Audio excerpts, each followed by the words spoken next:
Framework etik. Sekarang menilai apakah kamu sudah etis apa belum, termasuk dalam komunikasi. Itu jalurnya ada 1, 2, 3, 4, 5, 6. Jalur pertama namanya virtue etik. Ini yang dikembangkan oleh Aristoteles dan kawan-kawan, Plato dan kawan-kawan, termasuk para filosof muslim dengan akhlak. Virtue etik ini lebih fokus ke karakter, ke orangnya. Orang yang jujur, orang yang adil akan melahirkan perilaku yang jujur, perilaku yang adil. Akhlak yang didefinisikan kayak Ghazali itu pembiasaan perbuatan baik sehingga terbangun karakter orang yang bermoral, itu namanya teori virtue etik. Dengan teori ini berarti orang itu bermoral atau tidak bermoral, coba lihat kualifikasinya. Dia orang soleh apa bukan? Dia orang bermoral apa bukan? Tidak di perbuatannya tapi di orangnya. Kok ada orang soleh tapi melakukan perbuatan jelek, berarti dia belum soleh. Jadi virtue etik menggarap karakter orangnya. Kalau yang kedua, deontological etik. Kalau tadi orangnya, kalau ini perbuatannya. Jujur itu baik, maka kewajibanmu untuk menjalankan perilaku jujur. Itu namanya deontologi. Ringkesnya itu. Dulu saya pernah satu sesi ngomong deontologinya Immanuel Kant. Jadi intinya baik atau buruk di perbuatannya. Pokoknya karena jujur itu baik, maka kita harus selalu jujur. Loh Pak, kadang-kadang ada jujur itu yang malah merusak loh Pak, atau membahayakan. Tidak apa-apa. Kalau ada jujur yang membahayakan, kamu tetap aja jujur. Dan kamu tidak akan disalahkan orang. Kalau sudah jujur kok malah membahayakan, kamu tidak salah karena jujur itu baik. Itu deontologi namanya. Yang ketiga, teleologi. Kalau yang teleologi ini dilihat hasilnya. Jadi kalau hasilnya bagus, hasilnya baik, ya berarti itu baik. Kalau hasilnya jelek, ya berarti itu jelek. Itu namanya teleologis. Kamu punya uang 1 juta, kamu sumbangkan ke orang miskin 500.000 dan hasilnya dia gembira luar biasa, bisa makan, itu baik. Kamu sumbangkan 500.000, hasilnya wah dia malah beli togel, dia malah beli terus itu hasilnya jelek. Teleologis dilihat hasilnya. Ada dialogik etik. Kalau ini sesuai kesepakatan. Disepakati ngaji ini selesai sekitar jam 10. Kok tak lanjutkan sampai jam 12? Itu saya ndak etis. Jadi terus saya, Pak kok jam 12 sih Pak? Itu kan ndak etis, kan ndak ada dalilnya. Loh, ndak begitu. Itu tadi sudah disepakati sampai jam 10. Namanya dialogik etik, kesepakatan bersama. Itu yang keempat. Yang kelima, situasional kontekstual etik. Kalau ini etis atau tidak etis, lihat situasi. Misalnya harusnya selesai jam 10, luang materinya setengah 10 sudah habis. Apa harus dilanjutkan sampai jam 10? Saya ngomong apa sampai jam 10? Nanti cerita ngalor ngidul jelas, kamu malah ndak karu-karuan. Sudahlah, ngajinya selesai saja. Nah, itu saya tergolong etis. Kenapa? Situasinya belum memungkinkan. Ndak mungkin saya lanjutkan sampai jam 10, nanti malah ngerusak yang sudah kamu pahami, wong materinya sudah habis.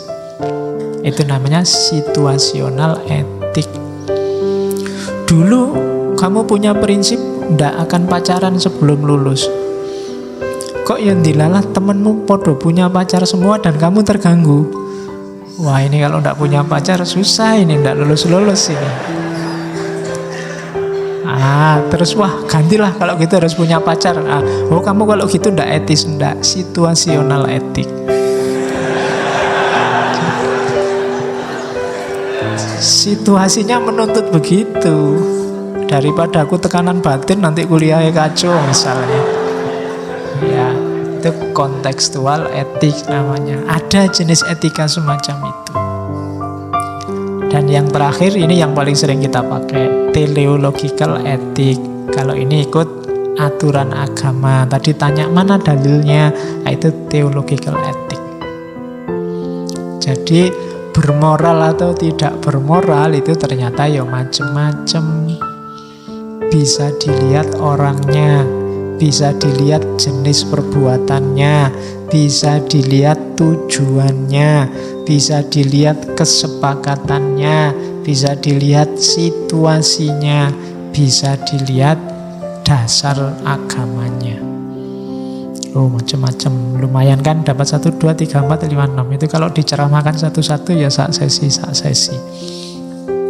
Virtu etik, deontological etik, teleological etik, dialogik etik, situasional kontekstual etik, sama awas keliru ya, teologi sama teleologi.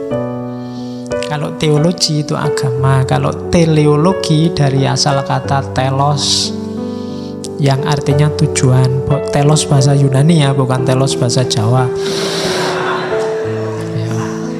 Ya, telos bahasa Jawa. Karena Yunani itu kan rojo mirip-mirip Jawa. Negaranya aja pakai istilah Yunani. Ya. Filosof pertama namanya Thales loh.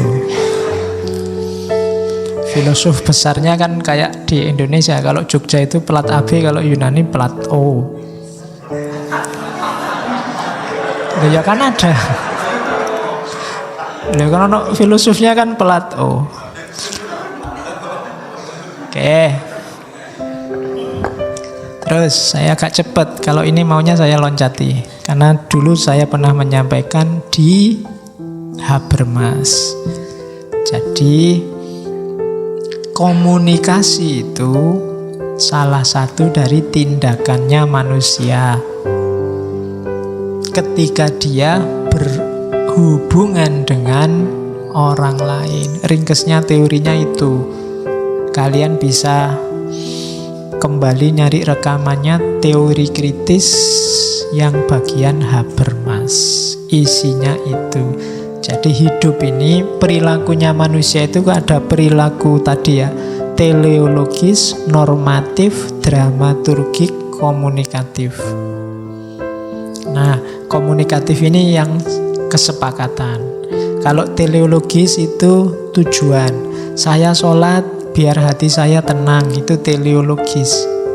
Kalau normatif, saya sholat karena perintahnya Al-Quran begitu, itu normatif. Kalau dramaturgik, saya sholat biar kelihatan kayak orang soleh. Itu dramaturgik, pencitraan. Ada komunikatif. Saya sholat karena di sini semua harus sholat. Kalau tidak sholat nanti nggak diakui jadi santri. Itu tindakan komunikatif. Tindakanmu ini pasti tidak lepas dari 4 hal ini. Tindakan yang punya tujuan tertentu, atau tindakan karena aturannya begitu, atau tindakan karena kamu ingin dicitrakan, dianggap. Itu drama. Dramaturgik itu drama. Ada komunikatif. Kalau komunikatif itu kesepakatan. Ngaji ini tindakan komunikatif. Kemudian yang perempuan mungkin pakai jilbab, pakai nutup semua, itu bisa normatif. Aturannya begitu, padahal kalau boleh dia maunya pakai enggak begitu. Nah, itu kenapa kok pakai itu? Aturannya begitu, itu namanya normatif. Atau yang pakai jaket, kenapa pakai jaket? Biar anget Pak, itu namanya teleologis, ada tujuannya, biar anget. Tapi kalau semua besok kalau ngaji pakai jaket ya, ini jadi komunikatif. Itu tindakan-tindakan kalau versinya Habermas. Nah, komunikasi itu tujuannya apa? Intersubjektif, saling memahami antar subjek. Karena kita hidup bersama,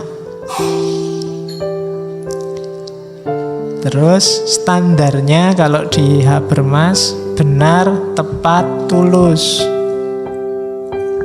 Jadi benar itu faktanya, ketepatan itu normanya, ketulusan itu ya keseriusan aktornya.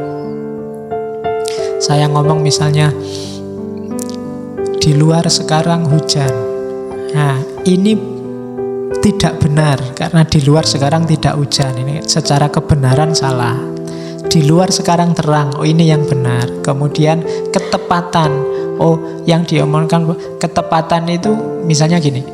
Yang saya omongkan ini tidak tepat dengan aturannya. Wong ini ngaji filsafat kok ngomong cuaca, tidak tepat itu. Nah, itu ketepatan namanya.